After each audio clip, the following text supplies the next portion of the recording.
नमस्कार दोस्तों, इसके साथ हम लोग बात करते हैं शोषण के विरुद्ध अधिकार की। और शोषण के विरुद्ध अधिकार की बात करने से पहले हम उम्मीद करते हैं कि कल हमने आप लोगों के साथ जो दूसरा मौलिक अधिकार राइट टू फ्रीडम को, स्वतंत्रता के अधिकार को डिस्कस किया था, उम्मीद करते हैं कि वो वीडियो आप लोगों को पसंद आया होगा।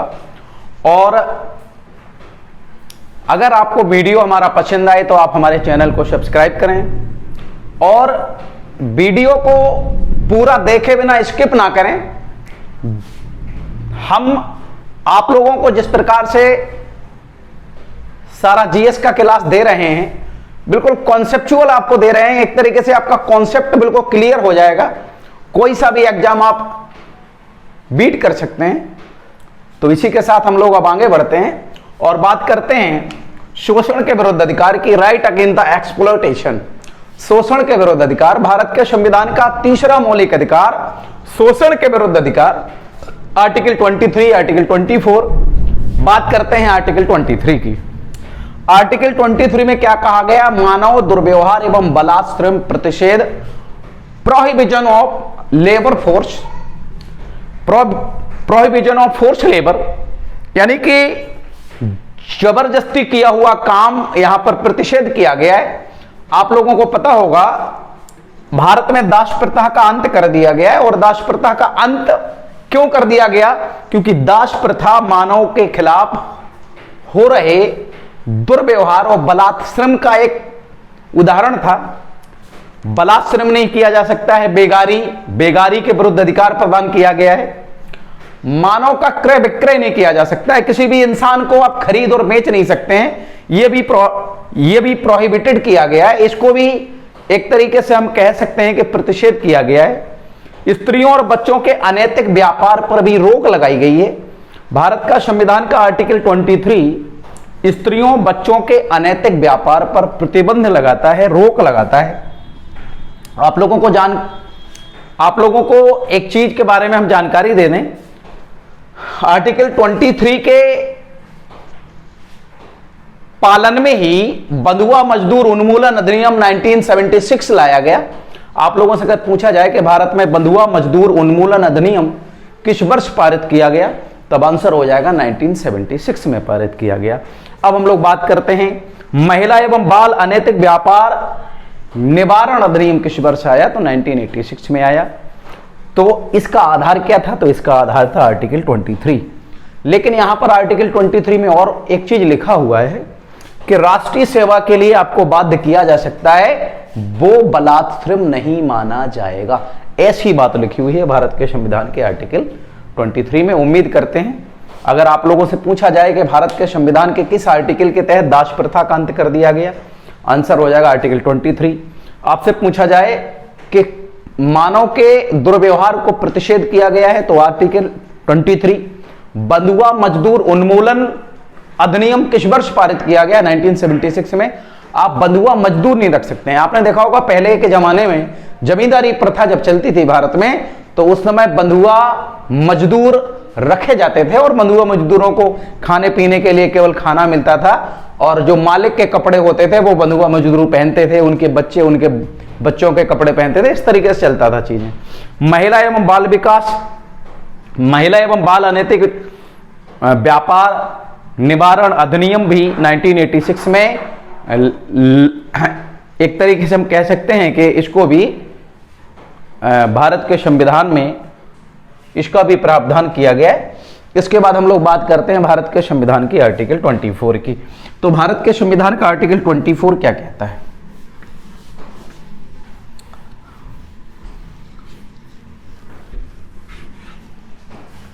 भारत के संविधान का आर्टिकल 24 कहता है बालकों के नियोजन पर प्रतिबंध, बालकों के नियोजन पर प्रतिबंध, प्रोहिबिशन ऑफ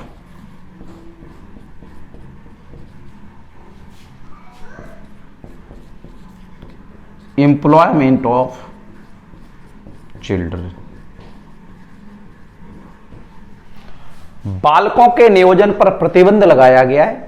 आप लोगों को जानकर के खुशी होगी कि भारत के संविधान का आर्टिकल 24 बालकों के नियोजन पर प्रतिबंध लगाता है कि 6 से 14 वर्ष के बच्चों को आप किसी भी जोखिम भरा कार्य नहीं करा सकते हैं। 6 से 14 वर्ष के बच्चों को आप कोई भी जोखिम भरा कार्य नहीं करा सकते हैं।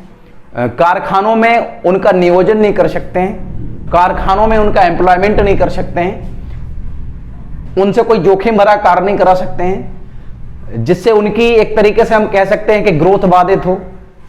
तो इस प्रकार की सारी चीजों को यहां पर प्रोहिबिटेड किया गया है। तो अगर पूछा जाए कि भाई बालकों के नियोजन पर प्रतिबंध कौन सा आर्टिकल लगाता है, तो आर्टिकल 24 लगाता है। भारत के संविधान का आर्टिकल 24 कहता है कि 6 से 14 वर्ष के बच्चों से जोखिम भरे कार्य कारखानों में या फैक्ट्रियों में या अन्य किसी स्थान पर नहीं कराए जाएंगे जिससे उनका शारीरिक और मानसिक विकास किसी भी प्रकार से प्रभावित हो, ऐसी बात कही गई है। तो उम्मीद करते हैं कि आप लोगों को ये सारी चीजें समझ में आएंगी।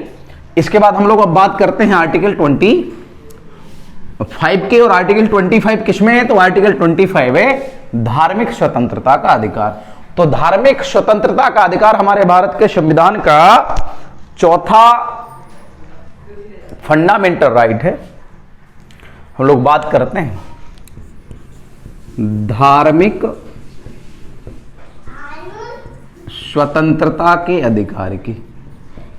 धार्मिक स्वतंत्रता का अधिकार, धार्मिक स्वतंत्रता का अधिकार, right to freedom of religion, right to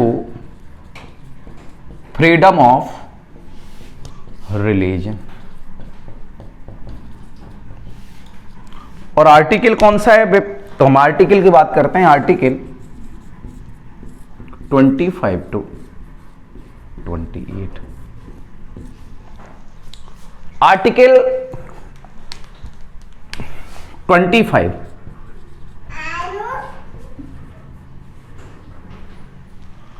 article 25 में क्या लिखा हुआ है, आर्टिकल 25 में लिखा हुआ है कि कोई भी व्यक्ति किसी भी धर्म को मान सकता है और उसका प्रचार प्रसार कर सकता है। यानी कि धर्म व्यक्तिगत मामला है, आप किसी भी धर्म को मान सकते हैं, उसका प्रचार प्रसार कर सकते हैं, आप धार्मिक कर्मकांड कर सकते हैं, आप किसी पूजा पद्धति को अपना सकते हैं। ये सारी बातें लिखी हुई हैं। तो आर्टिकल 25 क्या कहता है कि कोई भी व्यक्ति किसी भी धर्म को मान सकता है,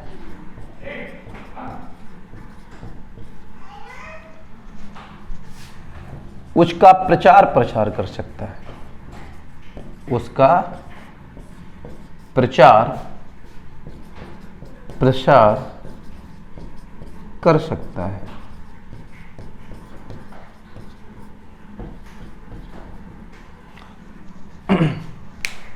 एक चीज आप लोगों को और हम बता दें कि आर्टिकल 25 के अंतर्गत ही धार्मिक कर्मकांड आते हैं। धार्मिक कर्मकांड, जो धार्मिक कर्मकांड किए जाते हैं, जैसे आपने देखा होगा भागवत कथा का आयोजन किया जाता है या अन्य सारे बहुत सारी चीजें होती हैं। तो जो धार्मिक कर्मकांड होते हैं उसका आधार आर्टिकल 25 है। इसके अलावा आपने देखा होगा कि कोई भी पूजा पद्धति, व्यक्ति कोई पूजा पद्धति अपनाता है तो उसका आधार भी आर्टिकल 25 है ना। इसके अलावा आपने देखा होगा कि कोई व्यक्ति कोई फास्ट जैसे होता है, भाई व्रत होते हैं, तो इसका भी आधार क्या है, इसका भी आधार भारत के संविधान का आर्टिकल 25 है। आप लोगों को एक बात और हम इसके साथ जोड़ते चलें। आपसे पूछा जाए कि सिखों को कृपाण रखने की आजादी भारत का संविधान का कौन सा आर्टिकल देता है, तो सिखों को कृपाण रखने की आजादी भारत के संविधान का आर्टिकल 25 ही देता है। सिखों को कृपाण रखने की आजादी, सिखों को कृपाण रखने की आजादी, रखने की स्वतंत्रता। तो सिखों को कृपाण रखने की स्वतंत्रता कौन सा आर्टिकल देता है? तो सिखों को कृपाण रखने की आजादी भारत के संविधान का आर्टिकल 25 ही देता है। तो हम कह सकते हैं आर्टिकल 25 आप लोगों को अच्छी तरह से समझ में आ गया होगा कि आप धर्म को व्यक्तिगत रूप से, व्यक्तिगत धर्म का अंतःकरण भारत के संविधान के आर्टिकल 25 में दिया गया है। आप कोई भी धार्मिक कर्मकांड कर सकते हैं, पूजा पद्धति अपना सकते हैं, आप कोई भी व्रत रह सकते हैं, आप बहुत सारे व्यक्तिगत धार्मिक चीजों को हम कह सकते हैं कि आप अपना सकते हैं। इसके बाद हम लोग बात करेंगे भारत के संविधान के आर्टिकल 26 की। तो भारत के संविधान के आर्टिकल 26 में क्या दिया गया है, इसकी हम लोग बात करते हैं। आर्टिकल 26, आर्टिकल 26 में क्या दिया गया है? आर्टिकल 26, आर्टिकल 26 में दिया गया धार्मिक कार्यों में, धार्मिक कार्यों में प्रबंध की स्वतंत्रता, प्रबंध की स्वतंत्रता, प्रबंध की स्वतंत्रता। धार्मिक कार्यों में प्रबंध की स्वतंत्रता का वर्णन किया गया है भारत के संविधान के आर्टिकल 26 में, है ना। Freedom to manage religious affairs, है ना, freedom to manage, freedom to manage religious affairs.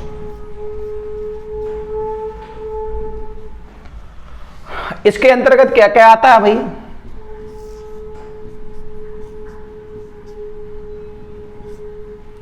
इसके अंतर्गत सामूहिक धार्मिक प्रबंधन आता है, सामूहिक धार्मिक प्रबंधन, सामूहिक धार्मिक प्रबंधन, सामूहिक धार्मिक प्रबंधन इसके अंतर्गत आता है। आप मंदिर बनाने के लिए, आप मस्जिद बनाने के लिए, आप कोई भी धार्मिक स्थल बनाने के लिए चंदा इकट्ठा कर सकते हैं, आप पैसे का इंतजाम कर सकते हैं, आप प्रबंध कर सकते हैं। ऐसी बात लिखी गई है भारत के संविधान के आर्टिकल 26 में। तो भारत के संविधान का आर्टिकल 25 और 26 में अंतर क्या है? तो भारत के संविधान का आर्टिकल 25 व्यक्तिगत धार्मिक अंतःकरण की बात करता है।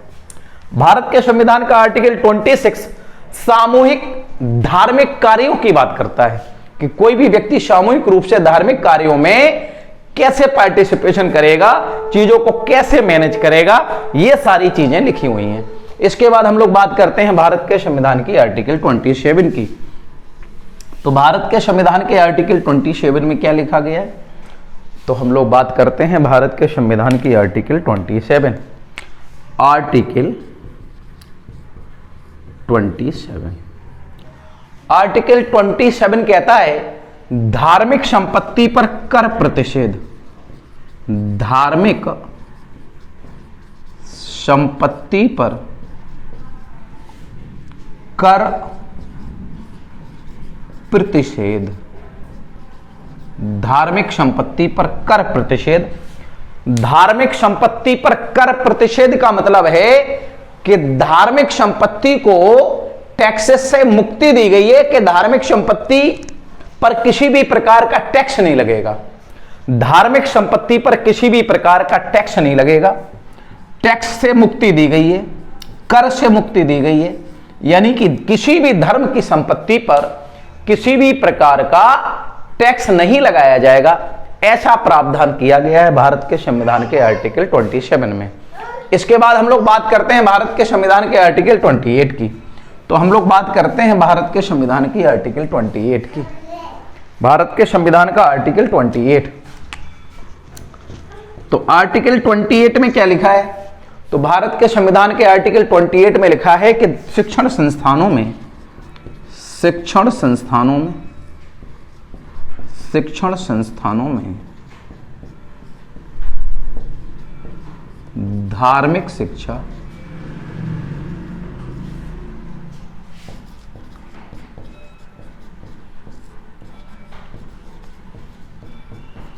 प्रतिषेध,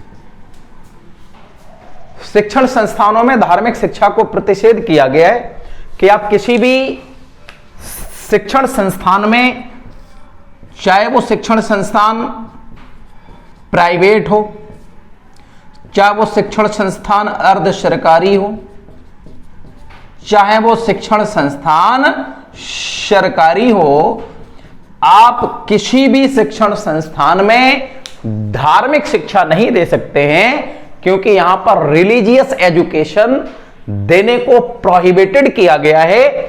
रिलीजियस एजुकेशन देने से मनाही करी गई है कि कोई भी शिक्षण संस्थान किसी भी प्रकार से धार्मिक शिक्षा को नहीं दे सकता है। इसके बाद हम लोग अब बात करेंगे अगले फंडामेंटल राइट की। तो अगले फंडामेंटल राइट की अब हम बात करते हैं, पांचवा मौलिक अधिकार। और पांचवा मौलिक अधिकार कौन सा है, तो आप लोग ध्यान से हमारी बात को सुनिएगा। पांचवा मौलिक अधिकार है संस्कृति एवं शिक्षा संबंधी अधिकार। संस्कृति एवं शिक्षा संबंधी अधिकार। और आर्टिकल कौन सा है, तो भारत के संविधान का आर्टिकल 28 और 29। भारत के संविधान का आर्टिकल 29 और 30, संविधान का अनुच्छेद 29 और 30। हम लोग बात करते हैं कल्चरल एंड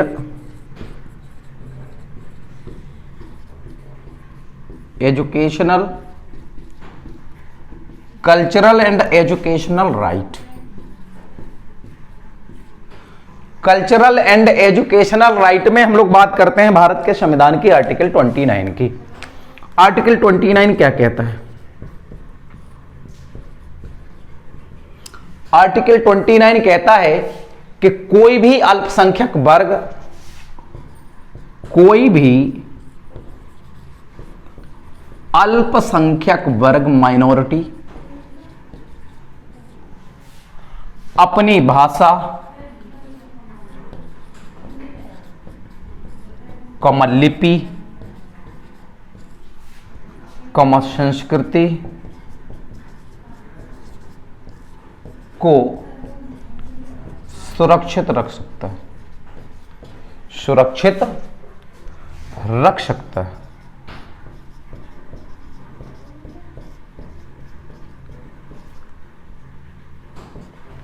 कोई भी अल्पसंख्यक वर्ग, कोई भी माइनॉरिटी क्लास अपनी भाषा, लिपि और संस्कृति को सुरक्षित रख सकता है, और गवर्नमेंट उसकी भाषा, लिपि और संस्कृति को सुरक्षित रखने के लिए उसकी हेल्प करेगी, उसकी सहायता करेगी। ऐसा प्रावधान किया गया है भारत के संविधान के आर्टिकल 29 में, है ना। इसके बाद हम लोग बात करते हैं भारत के संविधान की आर्टिकल 30 की। भारत के संविधान के आर्टिकल 30 की हम लोग बात करते हैं। तो भारत के संविधान का आर्टिकल 30 क्या कहता है, भारत के संविधान का आर्टिकल 30 कहता है कोई भी अल्पसंख्यक वर्ग अगर भारतीय शिक्षा पद्धति से सहमत नहीं है तो अपनी पसंद की शिक्षण संस्थाएं खोल सकता है। कोई भी अल्पसंख्यक वर्ग, कोई भी अल्पसंख्यक वर्ग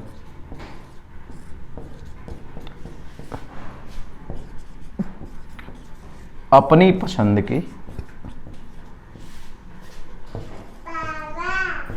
शिक्षण संस्थाएं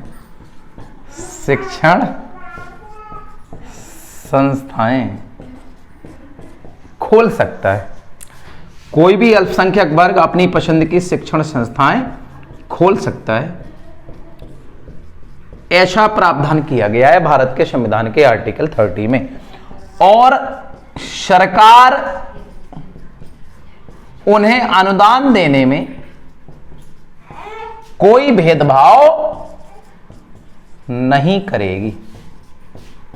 सरकार उन्हें अनुदान देने में कोई भेदभाव नहीं करेगी, ऐसा प्रावधान किया गया है भारतीय संविधान के आर्टिकल 30 में कि कोई भी माइनॉरिटी अगर भारत में एजुकेशन सिस्टम से एग्री नहीं करता तो वो अपने पसंद के एजुकेशनल सेंटर खोल सकता है, एजुकेशनल कॉलेज, स्कूल्स, यूनिवर्सिटीज खोल सकता है, ऐसा प्रावधान किया गया है।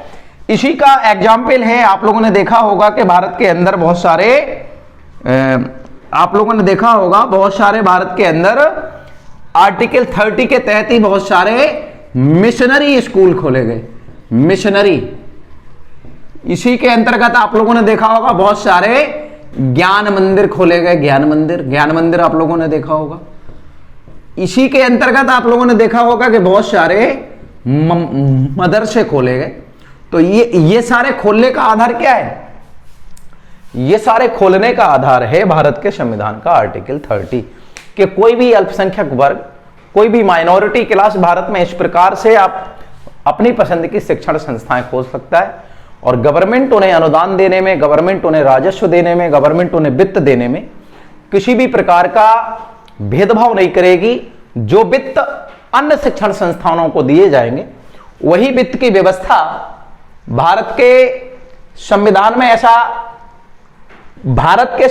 में ऐसा लिखा हुआ है कि वही वित्त की व्यवस्था की जाएगी अल्पसंख्यक वर्गों के शिक्षण संस्थानों में।